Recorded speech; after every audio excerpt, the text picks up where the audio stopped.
Good evening, everyone. I'm downstairs at Augie's Books, and you're seeing a little bit of the behind the scenes of how a bookstore goes. What goes into, a lot of processing books. We had a huge mega haul a few weeks ago that we're digging our way out of right now. So all these are the kind of mid being, processed and cataloged, and then all the boxes over in the corner there are still ahead of me. Wow, look at all this stuff. Hey, this is all fiction. This is really cool stuff. This is fiction. Wow, this is kind of like top shelf stuff. Look at this public burning. Look at that hopscotch.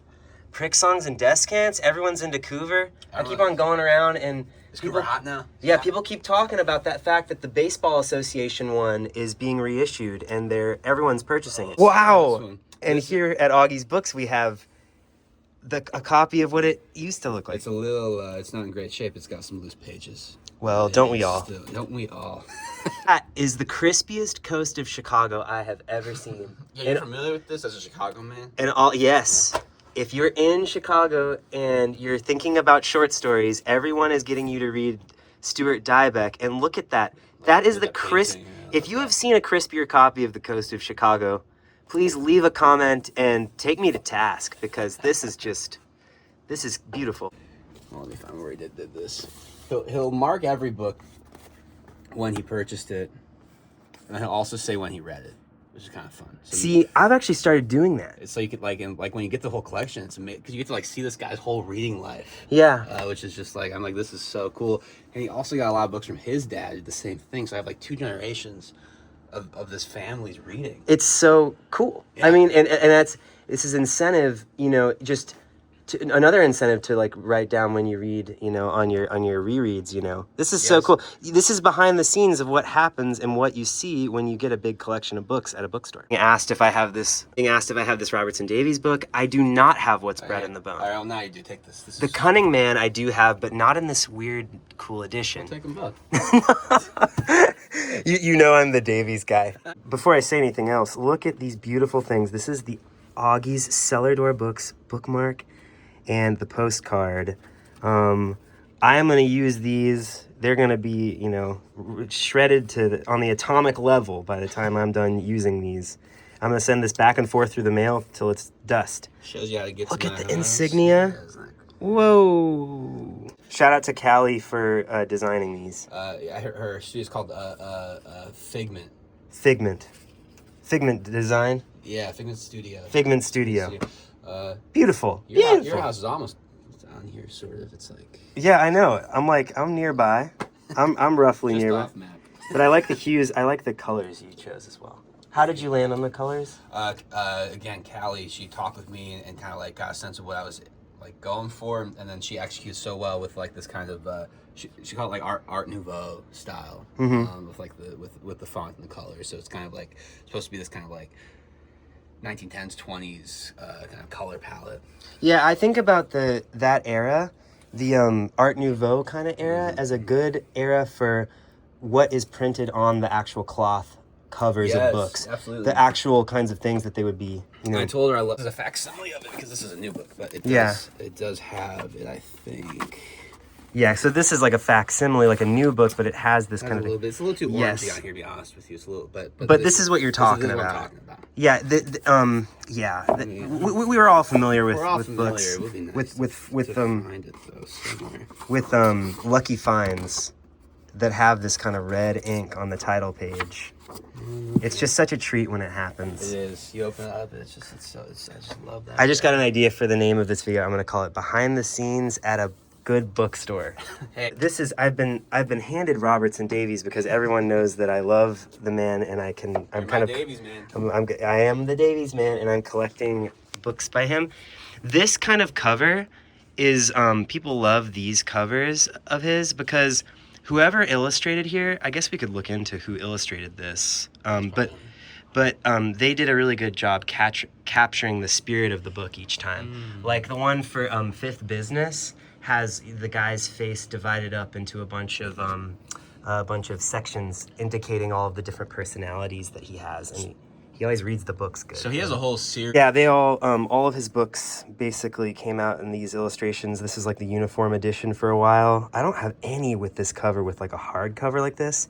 Many of these books are so crispy. You know, it's just, they haven't been bounced about from bookstore to bookstore. They've just gone straight from someone's collection to here in Augie's books. It's just such a treat. Jacket design and illustration by Bascove. That's who we're talking about. Very, very well done. Yeah, does anyone else really love these Robertson Davies illustrated covers like this? I know that my English teacher in high school thought that these were the best covers available for his books, so that's where I'm getting a lot of this information. Stevenson at Silverado, The Life and Writing of Robert Louis Stevenson in California's Napa Valley, 1880. This is what I need to read. Oh my goodness. So I love this man. I'm starting to really, he's becoming like, he's just going up the leaderboard every time I read a sentence by him. Wow. And people talk about how his books are kind of Californian, even the ones that are set in the British Isles or off the coast of, on the Pacific coast of South America or wherever they actually physically locate them. They say that the islands and the people and even the trees, the flora and fauna have a kind of Californian vibe, and this book might do a lot to illustrate why that is. This is a cool book. I just happened to see this on the shelves here at Augie's Cellar Door Books. But one of the reasons I have for making this video is that I knew that if I started making this video, Augie would let me start building a pile. And so there my pile is building. Okay. I understand. What is which parts are the new haul? Is this thing that's on this shelf? Intrusive shelf here in the middle of the room that kind of divides it up into these alleyways, and then this is all kind of the existing inventory. Fiction and this amazing. This is what's so cool about Augie's. You know, I mean, we could do like a separate video about this. I mean, I'm kind of getting the cart's getting ahead of the horse here because I wanted to talk about behind the scenes stuff, but I just while I'm here, and we will talk about this more. Your section of criticism is just incredible. I got all from Paul's Books when they closed down here in Madison, and it's the kind of stuff that I used to love go and browse when I was an undergrad at UW-Madison, and all these books, I will say they don't necessarily fly off the shelf, but I just love what they add, and that kind of give me as a seller, as a specialty in a way. Natalia Ginsburg, we love her. Oh. Yeah, this is a cool little book. Yeah, I have a copy of that and love it. Anybody watching, you know, that's a recommended book, The Little Virtues. Not a piece in there that won't bring a smile to your face.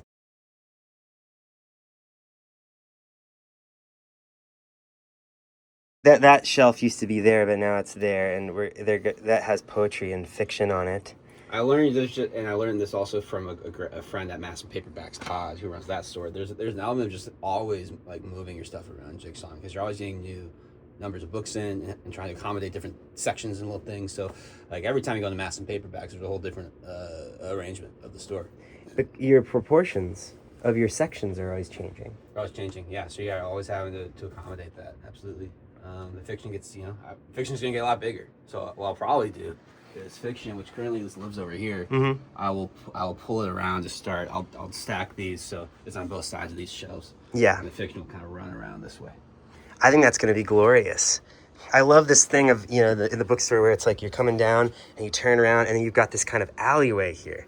This snaking quality, it makes you feel more infinite, like infinite labyrinth. It's definitely tighter. I mean, if you were in here, you've been here before, it used to feel very open. Yeah, and easy, but, I used to just do yoga on this ground.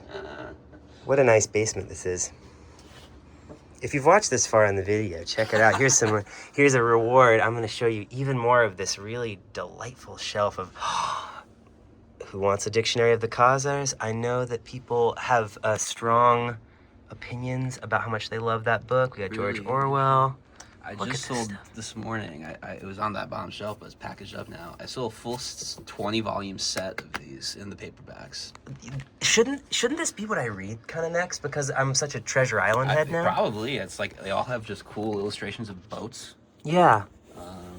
I knew somebody in college. I knew a girl in college who just I wouldn't have clocked her for being someone who would read the pirate books, but they transcend everybody. They do kind of have like a masculine reputation, so that's really nice. What's this Under the Volcano? That's Malcolm Lowry. It's cool. Have any of you seen that cover of that? Anyway, this is just kind of the stuff that we talk about here at Leafy Concern. Thanks for letting me kind of come through and look at everything. Welcome anytime. This is a sneak peek for everybody of what has come in here at Augie's Books. Maybe we can do some more like in-depth shelf tours sometime. You know, I would love to do that. Rearrange or something. And it would be cool to get like the bookseller's perspective on what moved and what didn't move. Yeah. Or, you know, or just any kind of unexpected success or weird tales from the life of a bookseller. Sure, I would love that. That'd be really fun. It's always surprising what sells and what doesn't sell. I'm learning all the time. Are you selling lots of natural stuff? Like naturalist stuff? Like I wouldn't say it's flying off shelves, but I do. I love this kind of stuff. I majored in environmental studies in school, so you know this is up my alley. I love this. Here, let me show you this one. It's the Rachel Carson first edition of Edge of the Sea. Pretty cool. Oh goodness. Yeah. When is that even from? Ooh, let's look. I want to say early 60s. 56. Hey, that's the year my dad was born. Wow. That's cool. I like the special relationship to 1956 because of that. I think many people have a special relationship to the year their dad was born. My father was 54, so they're similar ages. I don't know if I knew that. Yeah. Oh well, hey, it's a good you know, it's where a lot of boomers, you know. Yeah, kind of core boomer. Gosh, this is wonderful. Yeah, isn't it beautiful? It's Look at her on the back there. Little chewed up. Oh yeah, she looks great. Have you gotten interest in this book yet? Have you posted about it? I have. It's gotten some views on eBay, but no one has bought it. Which this is always hard as a bookseller because there's so much that I would like to just take for myself. I have to control myself, and if it doesn't sell, sometimes I have time to pull something and read it. I would like to read this. I've read a lot of other Rachel Carson, but not this one. I really want to read it. You should. Oh, gosh. So if it doesn't sell, I will probably read this. We know where it will be. But in the meantime, it's getting lots of views on good old eBay. This is a cool book too. I got really into Daniel Dennett for a while. Wow. And his like consciousness stuff. That was a crazy move just then. Just wanted to that say. was a little dangerous. I wonder if anyone's gonna make a comment about that. This is cool. That cool illustration. Look at that. I love zooming it. Maybe that's like the end of the video. It's just like view and zoom into the eye, and then I'm gonna take these books out of this backpack and kind of give an overview of everything that I just got from Augie's Cellar Door Books. Here is a Joseph Conrad book that I've never heard of before, but this is a Penguin Modern Classic. It is a one of those gray ones, you know, that people like. Some of the pages are falling out, and it was one of those ones that was very highly annotated by someone who was really excited about the first part, but maybe they didn't get to the rest of it or something.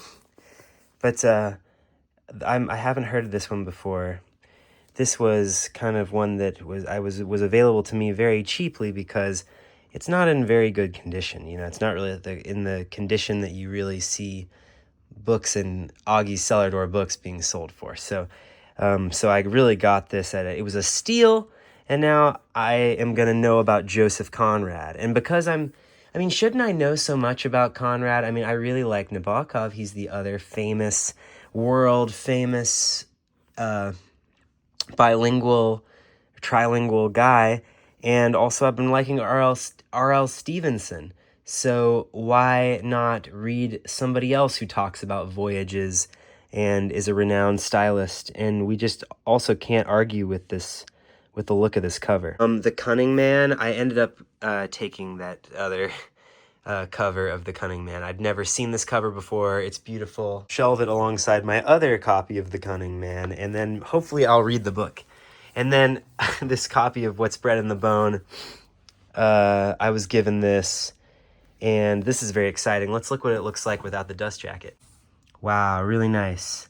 They used to bind things in cloth. You know, they used to do the cloth thing.